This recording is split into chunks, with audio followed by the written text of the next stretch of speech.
मैंने देखिपार बर्तमान शियाली जंगल भितर केते पानी समुद्र पानी एते पशि जहाँकि कल्पना बाहर तेणु शियाली जंगल भितर पानी ऐसा स्टक अच्छी आदि एमती लगी रुहे गाँ भीतर की भी पशि जाई पारे एथिरे कौन सन्देह ना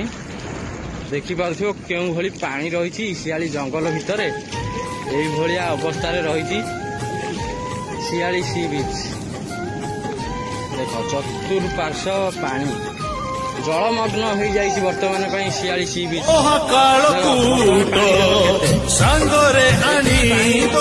जंगल भितर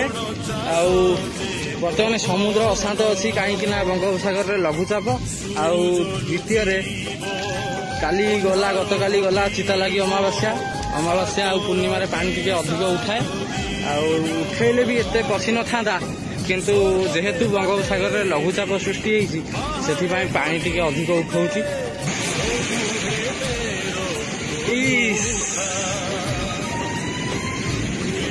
टोटाले पानी पशि जाऊ